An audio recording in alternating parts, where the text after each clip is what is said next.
Hi everyone, welcome back to Demand Decoded. Dan here as usual, and I have Amanda McGrath sat on the opposite side of the desk from me, which is amazing. We'll get into, Amanda in a little while. I might be a little bit croaky today compared to the last episode, and you'll probably know why. Obviously, we were at Inbound last week. We were live from Inbound, which was incredibly exciting. It was an amazing event. Already looking forward to next year. But a lot of talking. The vocal cords have been damaged and stretched, so I'm really glad to have Amanda here today to talk a lot about this, because she's a fantastic expert to bring in on this topic. And the topic is building a powerhouse marketing team and avoiding those fires and mishires that none of us want to make. And I spoke to a lot of marketers last week. Amanda is talking to a ton of marketers every week as well. And, we hear a lot about the changes happening in marketing, the types of teams that are being hired, the types of teams and marketers that are unfortunately being mishired and ultimately fired. And there's just a lot of change in the way that marketing teams are being made up and ultimately should be made up, and how businesses should think about hiring the right marketers and potentially, scaling down some of their teams, scaling up other areas. And in this episode, we're really going to unpack all of that and understand and bring you kind of insights on how you should think about hiring for your marketing team in the future, and really how we think marketing teams are going to look in the future ultimately.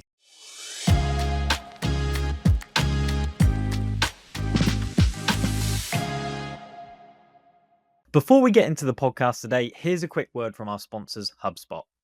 Think about listening to this podcast right now.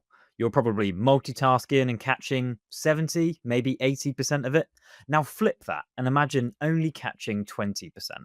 That'd be pretty crazy, right? Yet most businesses only use 20% of their data. All the important details in call logs, emails, and chats just left floating in digital space. HubSpot gives you access to those insights to help your business grow, because when you know more, you grow more. Visit HubSpot.com to get the full picture today. Amanda, it's been, over a year since we last had you on Demand Decoded? Yes, we were just chatting about the fact that the last time I was on, I was actually also struggling to talk because I was about 8 months pregnant and couldn't breathe properly, so that was exciting for me. It's really exciting to be back on this topic, partly because in the last few months since I've been back from maternity leave, I've, for the first time ever, switched sides. I'm no longer just a marketer, I am now doing sales here for Blend, and I'm talking to new opportunities every single week for us. And the people that I speak to, I say it a lot internally, 9 times out of 10, the person that I speak to who picks up the phone to start a conversation with us about a project has been with their business less than 3 months. In some cases, it's one of the first conversations they've had outside of talking to their actual business leaders. I've spoken to people on day 5 or 6 even. So why is that? I suppose it's because the way that we position ourselves and we talk about things as Blend is that we talk about websites. When people come into a new marketing role, that is often very, very high on the agenda of problems that need solving. Our website isn't working for us. But what does it mean? I'm talking to marketers very early in their relationship with a new business, and it means that I see a lot of the issues that have gone on. Sometimes that person who's been hired is not the right person to fix marketing in that organization. Sometimes they've made the wrong choice of role that they've put out there. And that has actually led to some really unfortunate situations where people that we were talking to and working on a potential project with have ultimately ended up leaving in pretty quick succession because they've actually not being the right person to solve that problem for that organization. And there is a big difference between the organizations that hire the right people and put the responsibility in the right places and the ones that actually have made those kind of mistakes. And I think that's something that we really need to talk about, especially now when the way marketing is delivered in businesses by agencies is being shaken up so much. If you are building a team right now for marketing, you are not constrained by the rules that were in place a few years ago. To get to scale, you don't necessarily need all the same kinds of role. And I think it's an important thing to think about, where do you start? Even if you are refreshing a team that isn't working for you, where do you actually need to start with that to avoid getting yourself into a situation where you've got a mismatch, a real misalignment between the person that's coming in and what you're trying to do as a business? Yeah. One of the main things I really wanted to cover in this episode is how marketing teams are already getting smaller, leaner, but also a lot meaner than they were before because of the capabilities they now have access to. It's never ever been quicker and easier to go from ideation to execution on something. Very true. And there's a lot that goes into that, and you need to have the strategic brain and nous in order to have the idea that's effective in the first place. And I'm sure, we'll touch on that later in the episode, but marketing teams will be smaller, and I think they will be a lot more effective being smaller as well, and businesses will see a lot more ROI and efficiency coming out of their marketing teams because they're just able to do so much more, so more effectively as well. Yeah, and it really does make the case for changing the way that people look to achieve ROI through their marketing. It really helps to say you can spend the same amount of money, but you don't necessarily need as many different resources as you previously needed. So concentrate your investment and actually get the people who are going to change the game for your business. Yeah. I think that is such a big and important message to any kind of organization, actually, is invest really heavily in that strategic oversight of your marketing, have them deeply embedded in your business, and see the success that comes from that. Don't be afraid to spend all of your budget on one person if that person is going to rewrite the rules and take you to market in a completely new way that is going to grow your business. Yeah, like they should be able to come in and shake things up massively. They should make you feel uncomfortable, and if they're not asking the questions and pushing back that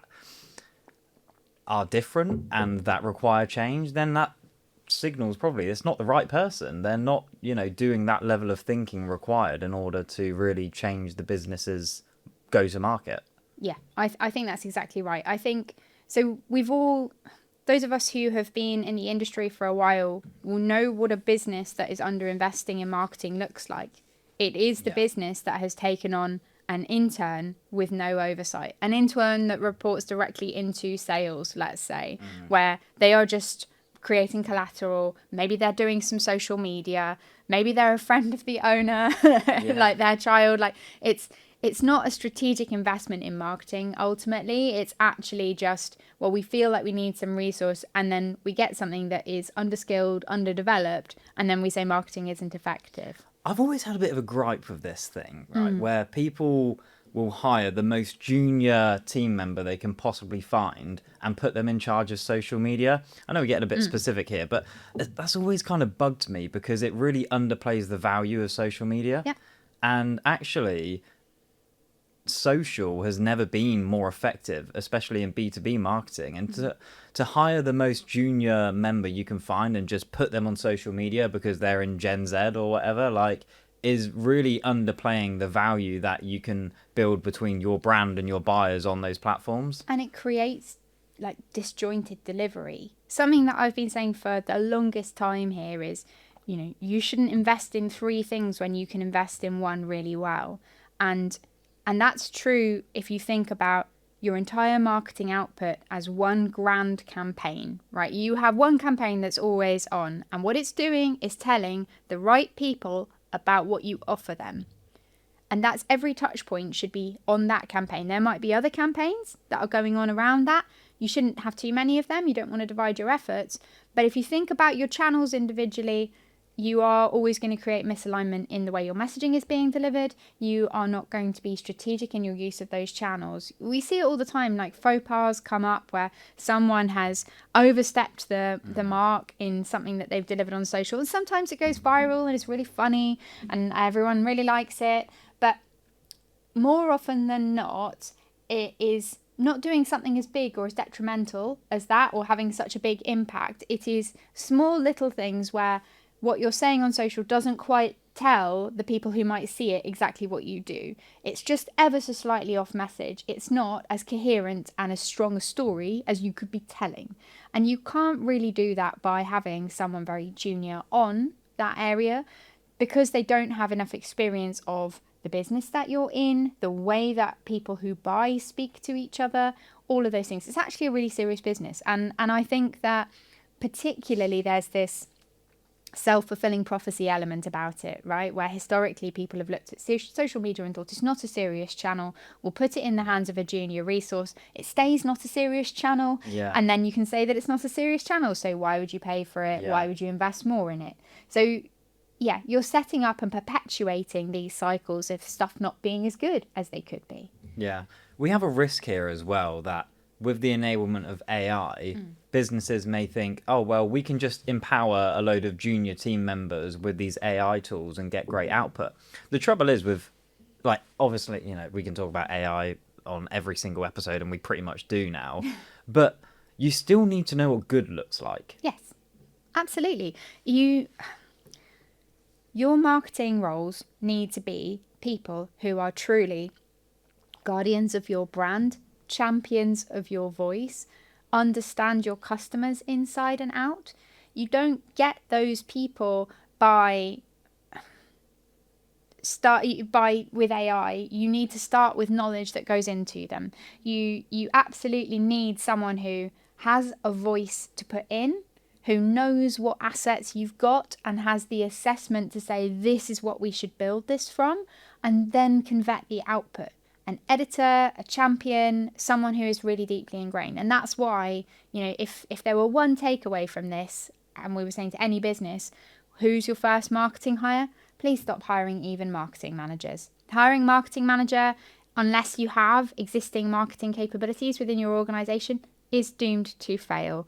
You need a marketing director, you need a CMO, even if it's fractional. You need, at worst, a head of marketing, someone who is expecting to have some clout. You need a strong brief for them about where your business is going, but you need someone who's ready to receive that brief. And a junior resource simply isn't. They don't know enough about business. They don't know enough about your industry to be able to do that. And you are not bringing them the marketing capabilities around them that will help them step up. So you need someone who's self-sufficient, ultimately, who brings stuff to the table that challenges you and maybe frightens you a little bit. All right, let's try and kind of visualize this for our audience in terms of what a typical marketing team setup looks like now and before, and how you think that's going to look 2025 and beyond. So if we think about not necessarily the roles, but the capabilities that you need in your team, you're always going to need, we've talked about the person who plans and strategizes. We need someone who owns and coordinates the efforts. We need someone who does any visual work, and usually separately to that, someone who can do any video-based work. We've got someone who owns content and the voice, typically.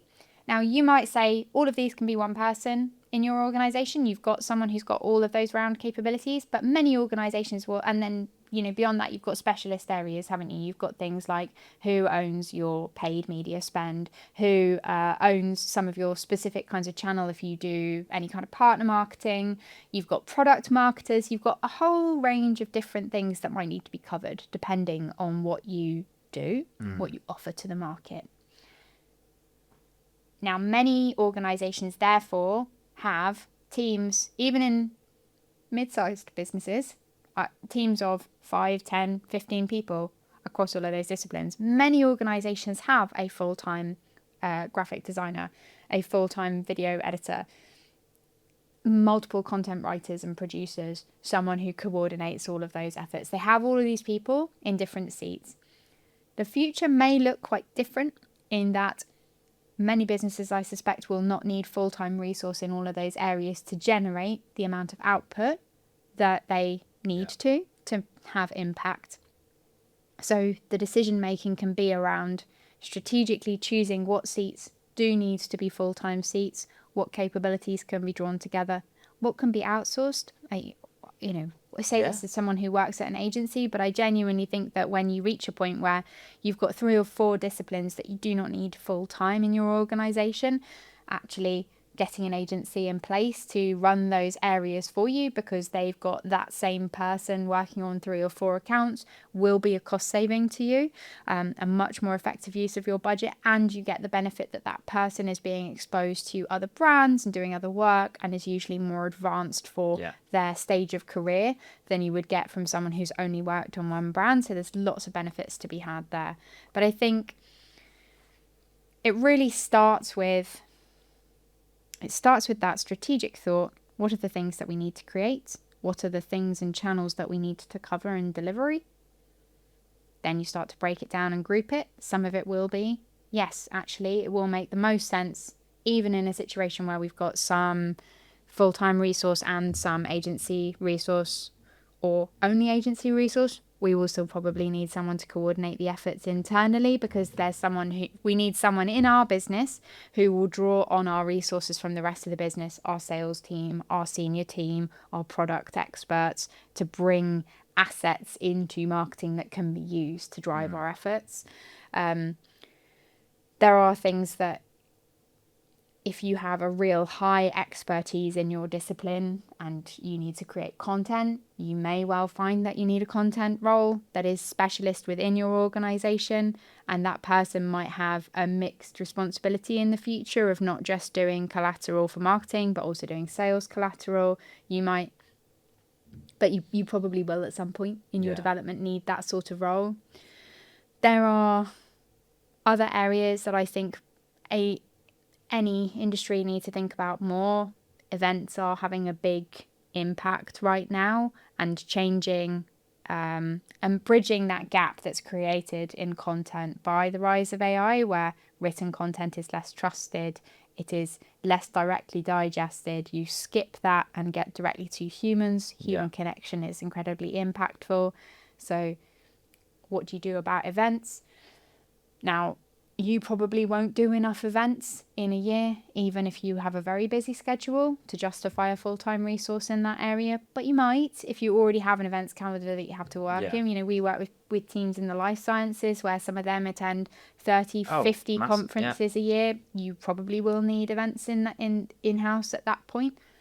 But for most businesses where you're thinking about getting started with half a dozen, even a dozen events that you are running from scratch, do you actually need someone full-time? Or when you think about all of the things that an event requires, are any of those elements a full-time role? Probably not. Yeah.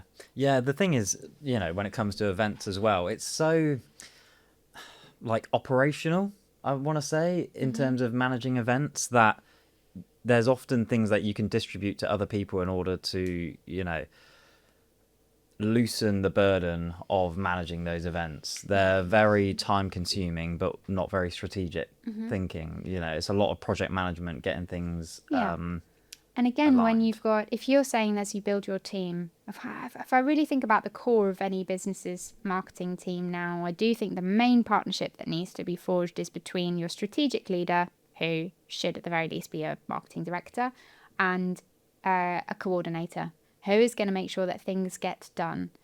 If you've got any specific expertise beyond that are required, your first step would probably be to outsource those rather than to create full roles.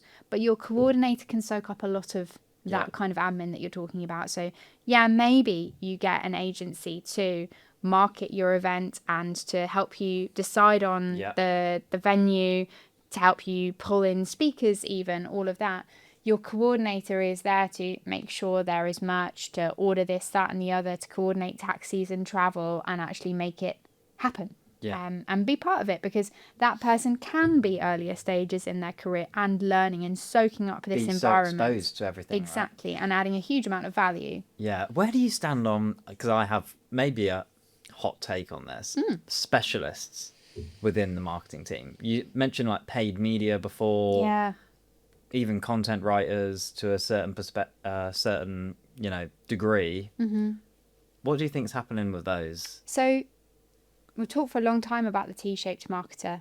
You really want anyone in a senior marketing seat to have a broad overview and some areas that they're deeper in, but maybe one that they've spent a lot of time in. I think that is still the case, and more so that in the world of AI, that senior marketer can oversee all of those efforts. I am less and less convinced that we will need deep expertise in any one of those areas, particularly within businesses. I think when you get to an agency where you've got enough room to specialize because you have a whole team of people that are shared across multiple businesses, essentially, then it's very different. Having the specialism and being able to say, I know best what good looks like in this area. I am the one that's really listening to what's going on here and adapting the most up-to-date methods into the way that we practice this. That's important. But I don't think that many businesses will actually need full-time resource in any of those areas. I think as well that they'd probably be surprised even now at how inefficient that resource for them is. Yeah. How many businesses really have enough budget going on in paid media to justify a full-time person? I think it would be a lot fewer than you think. Even now, a couple of years on from sort of the advent of AI tools. Yeah, I totally agree. I think AI has enabled us T-shaped marketers, putting myself in that Yep. group, to get to 80% capability in most channels, tactics, areas. Yeah. Because you have, this knowledge tool in order to, do pretty much anything you need to do on a day-to-day basis. It's only when you then get into that top 20% echelon of area where you need the deep platform expertise and knowledge and years of experience in order to truly extract the most value from that. But most businesses aren't at that scale to need that in-house. And if you have that T-shaped marketer, the more, generalist side of things, then they can be good enough. They don't need to be at that expert level in the top 20%, even the top 10% of people who are doing that exact thing. They will be at agencies ultimately, because that's where they are going to be needed and pulled into lots of different accounts in order to manage that. But for most mid-market businesses, I really think those specialists will not be needed as much anymore, because more generalists can actually pick up a lot of the work. Well, and I think that's where these hybrid approaches will have huge impact, right? And we have a number of relationships here where we work in parallel with the T-shaped marketers, and we extend their capabilities and we vet the work that they're doing for them, and we say, this could be better if you employ these tactics, and then they go away and do it. We've done hybrid marketing plans for years now, where we've said, this is the outcome and we've agreed these are the things that we need to create. Here's how we'll divide them up. You do this, we'll do that. There's a mixture of everyone tackling different projects, but everyone knows they're working to a shared plan. I think that kind of collaboration greatly enhances the impact of these leaner, meaner teams, as you say, and actually allows them to achieve very, very high levels of success and impact for their businesses. When Blend first started as a B2B marketing agency, we kept seeing the same problem. Great marketing was failing because the website couldn't convert. And one client even challenged us, saying, of course we'd say that our marketing efforts aren't working because their website wasn't converting effectively. Of course we'd say that. So we built them a new site for free, and overnight their website's completely transformed. And that's when we realized websites aren't just a part of marketing, they're the foundation of predictable growth. 15 years later, we built over 150 websites on HubSpot, worked with hundreds of B2B teams to turn them into revenue engines, because when you get the website right, every other marketing effort works harder. If that sounds familiar and you'd like to explore what we could do together, head over to blendb2b.com. If you're enjoying this show, let me recommend another one from the HubSpot podcast network that I personally never miss. Nudge, hosted by Phil Agnew. What I love about Nudge is that it's all about the psychology and science behind human behavior. What makes us take action, form habits, or say yes. And then it shows how those same principles shape great marketing and sales. In one episode, Phil looks at how just 3 words in a text message boosted vaccination rates and may have saved hundreds of lives. That's the endowment effect at work, a tiny psychological nudge creating a huge outcome. Every episode of Nudge is about 20 minutes, fast-paced, no fluff, and packed with ideas you can actually use. Check it out. Nudge is available wherever you get your podcast. You've spoken a bit about the senior marketer that's going to be so important to businesses. And our audience on Demand Decoded is largely, we've got some CMOs, marketing directors, a lot of marketing managers, but it really scales the entire kind of marketing spectrum. And I think it would be interesting to position this actually as, if you are, one of those marketers, what are businesses looking for Yeah. from that senior marketer in order for you to, go and get that position and be the best marketing leader you could possibly be. I mean, yeah, if there are a lot of marketing managers out there thinking, well, I want to have that clout and be that senior marketer, what do I need to do about it? Well, we've talked about a lot of these things on recent episodes. We've talked about what matters to the board. Yeah. And what matters to the board is what matters to the business. Fundamentally, what are the business objectives? If what you're talking about every day isn't heavily tied into what the business is really trying to achieve financially, then you are missing the mark. If you are in a tussle between yourself and sales in your current role, how do you use that shared metric that you're going for to create better alignment? Being really aligned with sales is key. So if you're the marketer, think about, how do I get really strongly aligned with the bottom line? Like, ultimately, where am I making the most impact? It is on revenue. It is actually, how am I contributing to the financial metrics of this business? So have a look at that and think, how do I therefore use that to have better conversations with sales and to work on things together? Not to be at their beck and call, which I know can be an issue for a lot of marketers, but actually to have a strong relationship where we agree on the quality of leads that are required, we vet them together, we make sure we do the right tactics that bring more of those in. I think as well, probably having a really strong sense of the future vision for your market, bringing conversations to the table about ways that businesses like yours are doing business and growing, bringing insight from the industry is a really powerful way to show that you are learning, exposing yourself to the industry that you're in and learning more about it from networking. I think that is something that not everyone is really comfortable with, and maybe is something of an issue for post-pandemic rising stars, is that a lack of confidence when it comes to networking. But it is critical. People buy from humans, people work with humans. If you go out and make friends, you will learn things about your industry that will make you more valuable to your leaders. And then what else? I suppose being really rigorous. If someone asks you for the figures, you've just got them. You don't have to dig. Yeah. Like, really make sure that you have honed. If you have that understanding what the business is looking to understand from you, and it's not how many followers. Let's if we have to name check the fact, we're not talking about vanity metrics here. We are talking about the sanity metrics. It's at best how many marketing qualified leads are coming through the site, and knowing what proportion of those are becoming sales qualified leads are actually good. That's really important. And having that to hand at all times, being ready to talk about it at all times, and not deviating into your granular world. We've definitely talked about on the podcast a long time ago the importance of clarity of communication. As a marketer, to move up, you've got to elevate your communication, and you've got to think about what the people you're talking to will understand.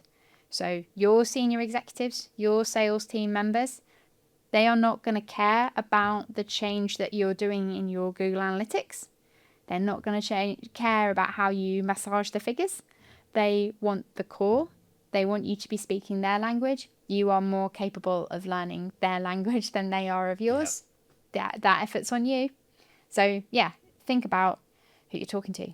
Think about what matters to them. Make sure you're speaking their language. Those are pretty much, I think those are kind of universal truths to some extent in anyone who wants to advance, is to make that journey and to make you carve out the future version of yourself to some extent. But I also think it's not solely on the marketer. I think a lot of it is about the attitude of the business. If the business isn't ready for the kind of challenge that comes from a true senior marketer, are they really ready to spend any money on marketing? Is that why they've been throwing money down the drain on these interns? Yeah. I think, from personal experience, trust is one of the biggest things you absolutely need to have in marketing, but you need to earn it in marketing. And those two things kind of fight against each other, because in order to get trust, you need to execute a few things that are probably a little bit different. They tackle some really big problems, but you need the trust in order to do those as well. So one thing that, I've heard and seen from speaking to a lot of marketers is within that first 90-day plan, have a few big ticket items in there that are really gonna like showcase exactly what you can do.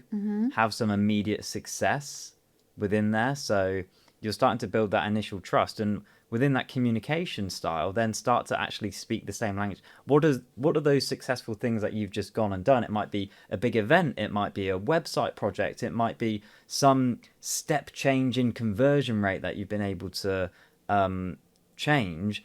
How does that actually then influence the business metrics? Because then you're kind of sharing both sides of the story. Yeah, I think so. You talk about trust and what you need to do to gain trust. Trust is also about respect, and the respect you show for the people around you doing things that you don't do. I've worked with many marketers over the years who see themselves in opposition to sales, but actually, and maybe this is like my current experience talking, putting them down or putting them into a pigeonhole and saying that this is all they're capable of understanding is also part of the problem, diminishing them. They are working one of the hardest jobs in the business, which is making sure that the business has enough money to grow.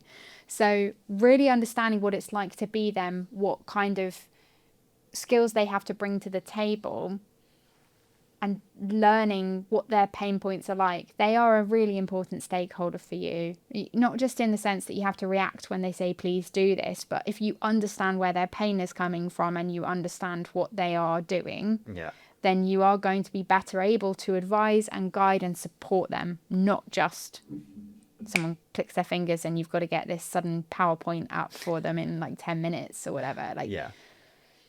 Empathize, respect them. Like, I genuinely have talked to a lot of marketers who are just, oh, well, they get paid so much more, you know, they don't understand marketing, they don't really know what people want, they're just there to change opinions and force people to buy things that aren't right for them. Like, maybe some of those things can be true in some situations, but actually, take a walk in their shoes, understand how difficult it is to do their job. Like, you really need to be empathetic to the salespeople you work with, because if you try and read between the lines when they say, like, when they're not doing something that you've asked them to do, follow up with a bunch of leads or whatever, there's a reason why they're not doing that. There's a reason why they're actively ignoring the things that you've asked them to do and they're going to do something else. It might be because those leads are crap and they're not closing. It might be because, you know, they've got two fantastic deals that they're working on right now and they're like 80% probability of closing. Well, go and see how you can help with those things. Like, go and, you know, work with them closer to understand what truly matters to them.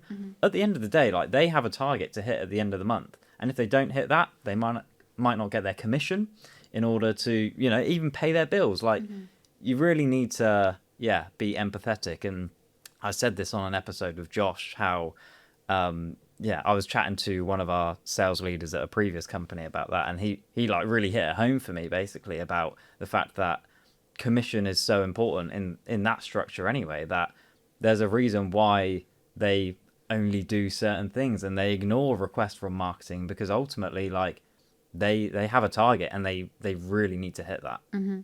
Yeah, absolutely. It's not easy.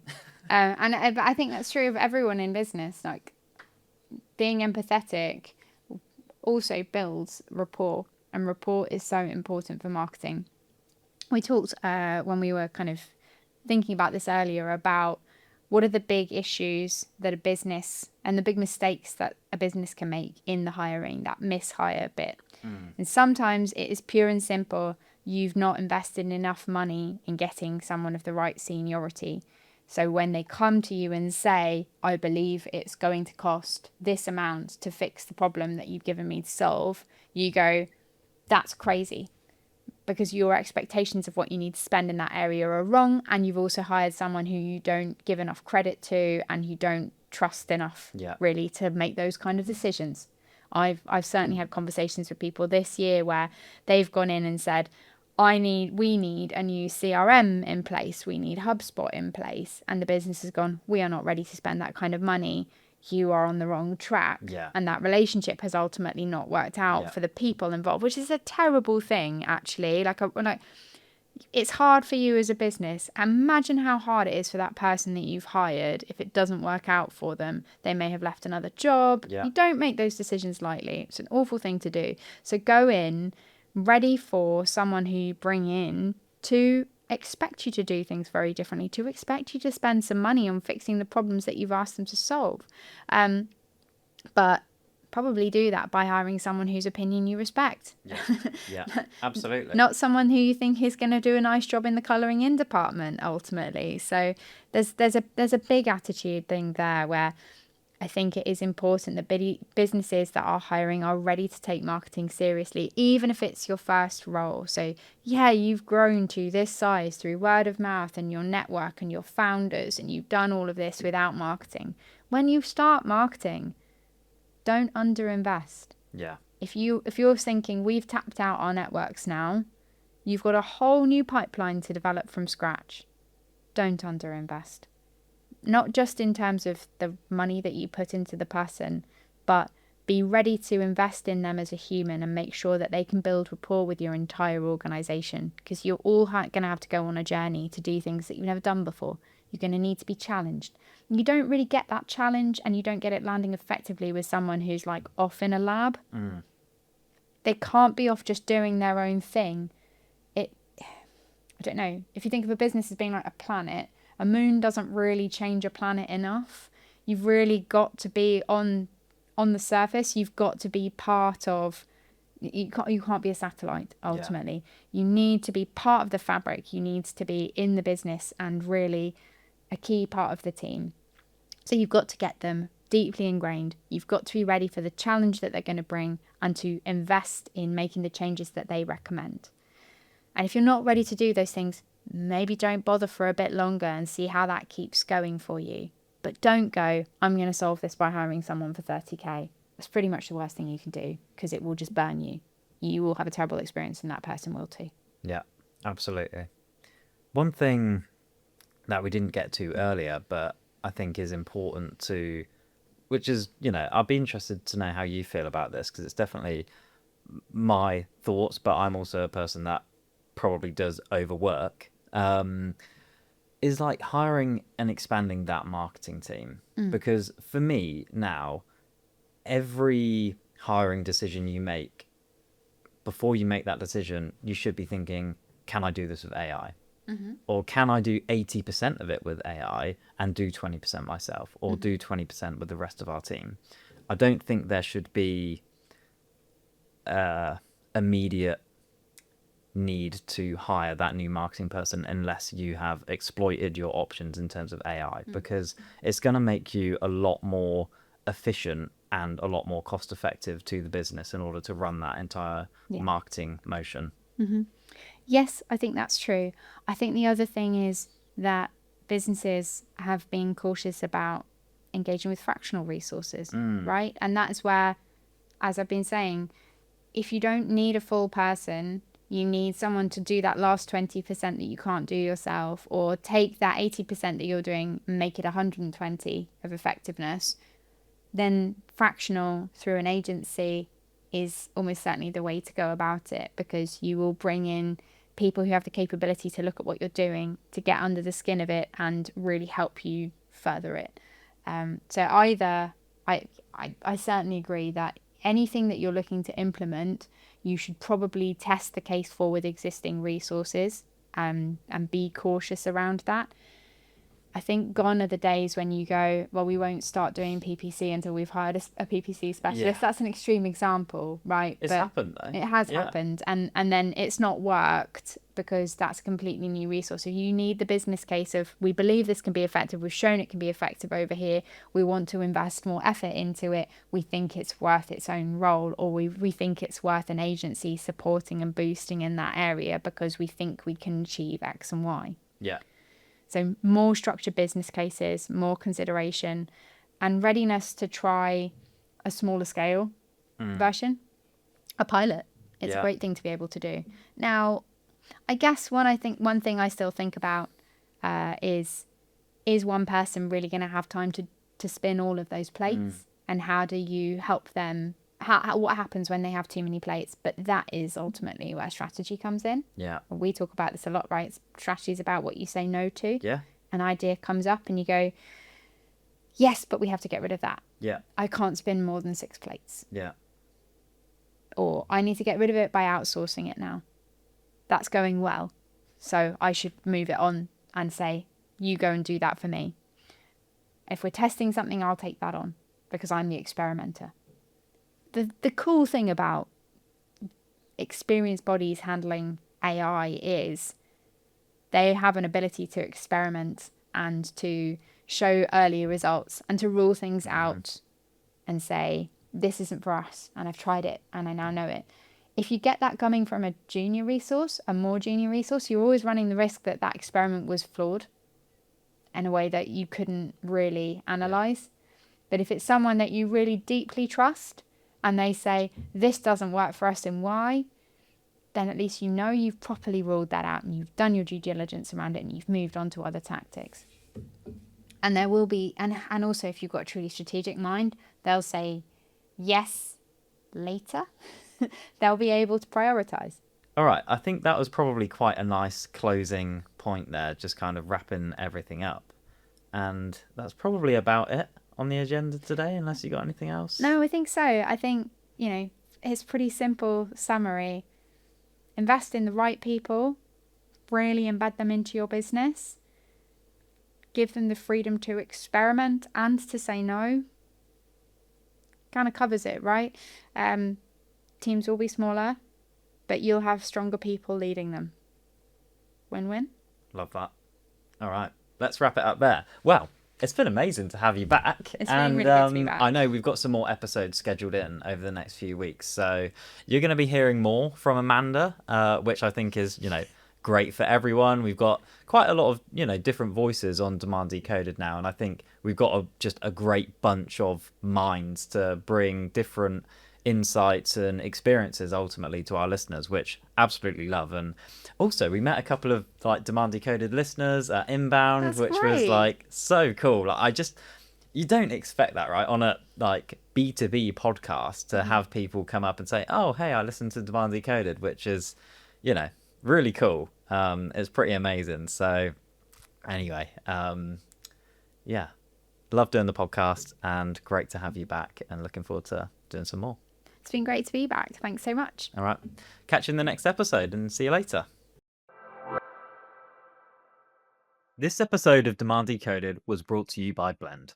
We help B2B technology companies grow through strategic, creative, and technical expertise, bringing you the capabilities you need to drive demand and turn it into real revenue impact for your business. If you enjoyed this episode, follow Demand Decoded on your favorite podcast platform, leave us a quick review, and we'll see you next time with more insight to help you grow.